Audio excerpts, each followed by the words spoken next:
One of the things that you have to understand is that in a covenant, there are two different parties that have to keep their sides of the bargain, basically. And in other words, God said, I'm going to do all this different stuff for you, Abraham, but then I need you to bless the nations. I'm going to use you to bless the nations. I'm going to use you to bless people.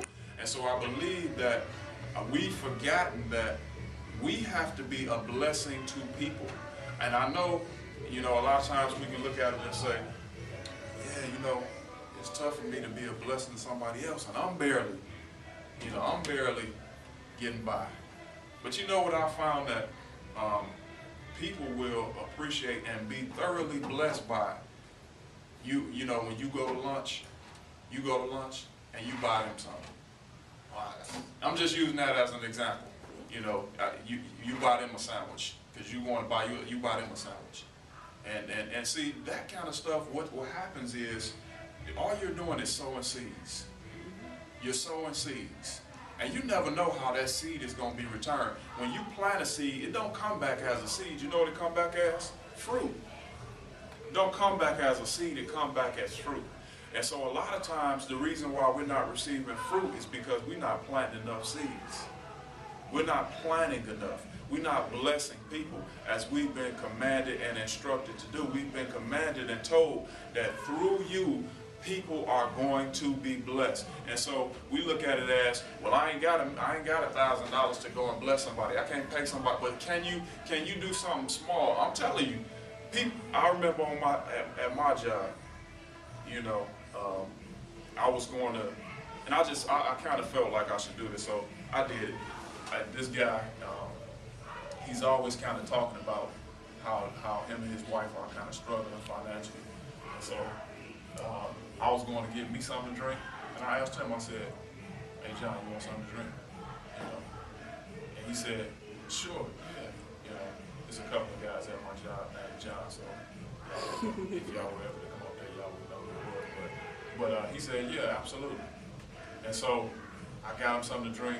I bought him something else. He was blessed by that. Because honestly, I don't think he had any money at that time. And how many of y'all know working an 8-hour shift and with no money is tough. But that's just something small. But the reason why I said that, it wasn't about me as much as it was about, we always look at I got to do this big, huge thing in order to bless somebody. I'm telling you, small things that you do can really be a blessing in somebody's life. Now, as a matter of fact, that's what a seed is. A seed is something very small, but when it come up, it looks nothing like how it was planted. It looks nothing like how it was planted. And a lot of times what we don't understand is, we're looking for the supplier, God, to supply us with more goods, but we haven't distributed to the people the goods that he has supplied us with. And I'm gonna tell you, I know somebody say, well, I got bills to pay, that's not distributing. That's just obligations. That's not blessing somebody, that's not sowing, that's just obligations.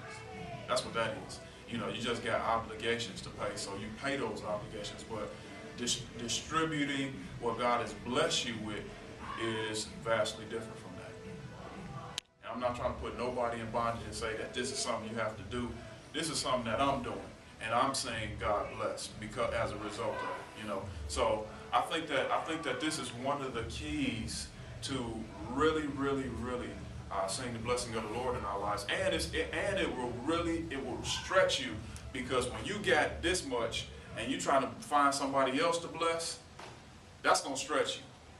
Because for so many people, all they're doing is thinking about themselves and their obligations and taking care of themselves. For you to think about then somebody else and say, okay, well, how can I bless somebody else or be a blessing to somebody else this pay period? That's a stretch right there.